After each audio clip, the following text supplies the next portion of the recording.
I am grateful for everyone's service and dedication.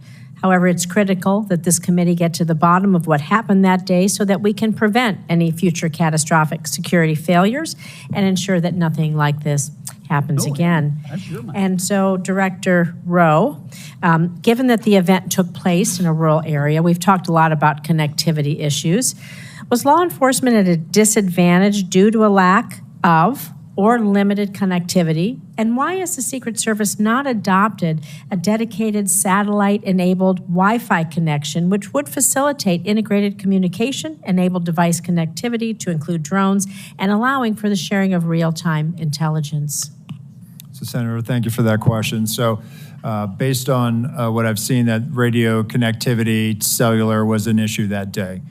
With respect to the satellite broadband, that is something that I've tasked our CIO, and then we're getting some support from the Department of Homeland Security on. So we will start to leverage whatever asset we have to ensure that connectivity. Well, I can tell you that we have those SEER ratings in Homeland Security, those special event ratings that we have for things like the Super Bowl. We have it a lot in Las Vegas, and they do bring these mobile units to be sure that we have all the dedicated Wi-Fi cell service and integration that is absolutely necessary for securing a huge event. And so I look forward to hearing about that. Thank you.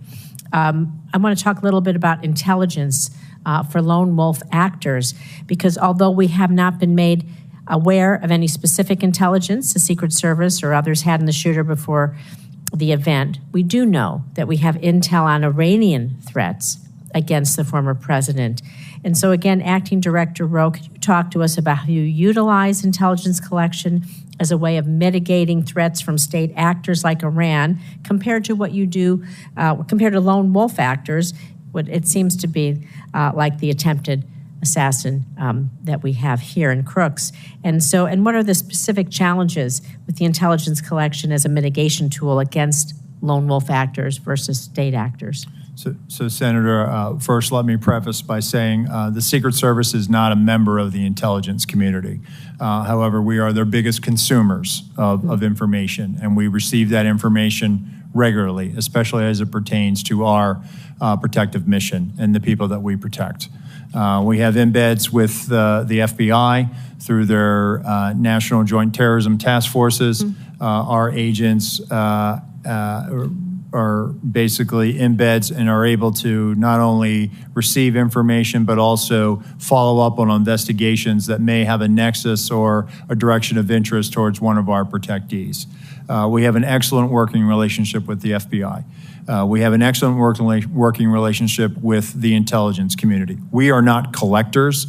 We are consumers of finished analytic products that the intelligence community of the FBI produces.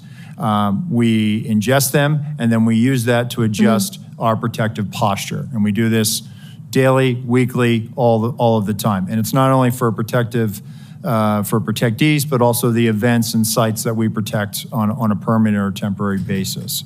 With respect to largely a lot of the people that come to our attention, in the case of the assailant, you know, to me, as I overlay him over top of, say, John Hinckley, who tried to shoot President Reagan, I see an individual based on information that I have now, some of the great work that the FBI has done. We have an individual who's a loner. We have an individual who was focused on Donald Trump and Joe Biden. Hinckley traveled the 80 campaign, and we know that he followed President Carter. It just, on March of '81, he happened to show up in Washington, D.C., and he saw an opportunity to try to attack President Reagan. So when it comes to the Secret Service, and 1981 was a watershed moment for us. We have people that are, for whatever reason, fixated on carrying out an attack against the President of the United States or one of our protectees. And in this instance, you have the assailant who was a loner. Obviously, he was researching. He had researched the Democratic National Convention. He had researched and Googled or used a search engine about the president, the former president. And so I think he had moved towards an idea that he was going to try to do something. And so when I look at this, We don't have a challenge with the FBI or the intelligence community.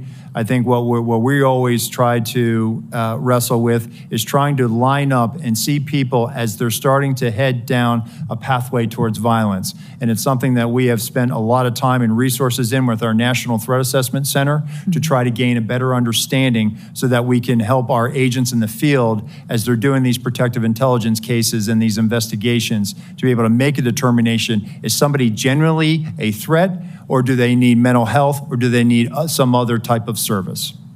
Thank you. I appreciate that.